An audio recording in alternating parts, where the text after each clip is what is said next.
Travesty of justice, conviction of Hong Kong media tycoon Jimmy Lai draws global condemnation. The conviction of former Hong Kong media tycoon Jimmy Lai under a national security law written by the Chinese Communist regime has drawn condemnation from governments and lawmakers around the world, who called the ruling politically motivated and an erasure of the territory's rule of law. Lai, an outspoken critic of the Chinese Communist Party, now faces up to life in prison after being found guilty of 2 counts of conspiracy to collude with foreign forces under the Beijing-imposed national security law and a 3rd count of sedition under a colonial-era law. The guilty verdict was handed down on December 15 by a panel of 3 national security judges, handpicked by the city's pro-Beijing government, at the West Kowloon Court in Hong Kong. Lai had pleaded not guilty to all 3 charges. A mitigation hearing is set to begin on January 12, and the sentencing would be handed down later, the city's government said. Lai will decide whether to appeal after sentencing, according to his lawyer, Robert Peng.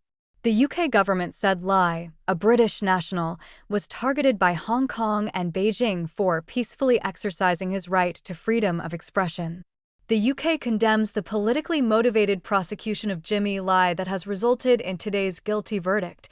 UK Foreign Secretary Yvette Cooper said in a statement on X, "We continue to call for Mr. Lai's immediate release, for all necessary treatment and for full access to independent medical professionals." Lai, who suffers from diabetes and heart problems, has been incarcerated in Hong Kong since December 2020. Most of it was in solitary confinement, according to his family and legal team. The European External Action Service, the European Union's diplomatic arm, echoed the sentiment.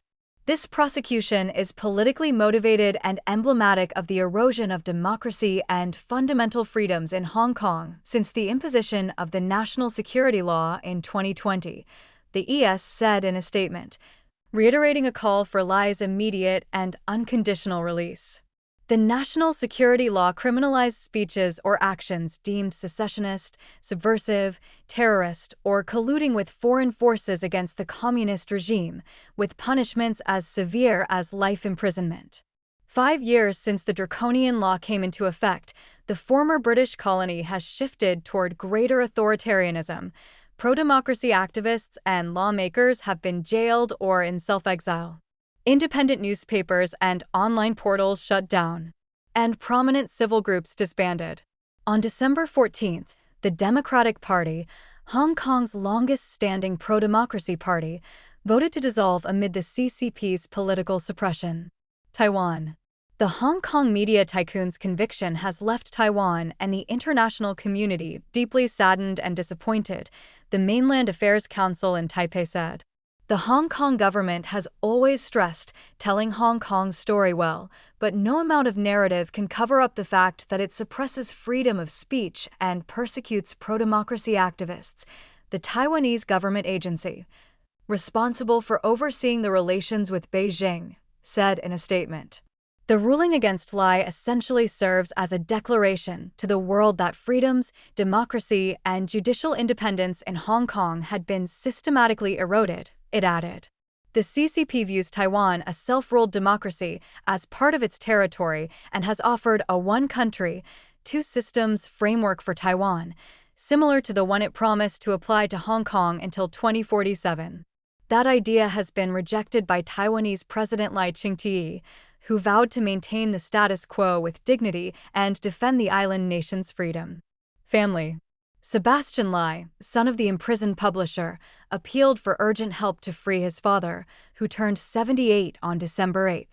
Speaking at a press conference in London, Sebastian Lai called his father's rapidly declining health heartbreaking, saying that the former businessman lost 10 kilograms over the past year alone. "It's time to put action behind words and make my father's release a precondition to closer relationships with China," the younger Lai said shortly after the Hong Kong High Court delivered the ruling. Lawmakers.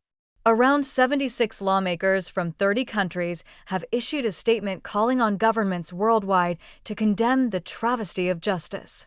Had the Sino-British Joint Declaration and other binding instruments of international law been honored by Beijing, this prosecution could never have proceeded, lawmakers from Inter-Parliamentary Alliance on China, or IPC, said in the statement. Jimmy Lai's suffering is therefore due, in part, to the failure of the international community to enforce China's legal obligations. The lawmakers urge their governments to make it clear that serious violations of international law will have consequences. There can be no business as usual with a state that persecutes innocent individuals on fabricated grounds.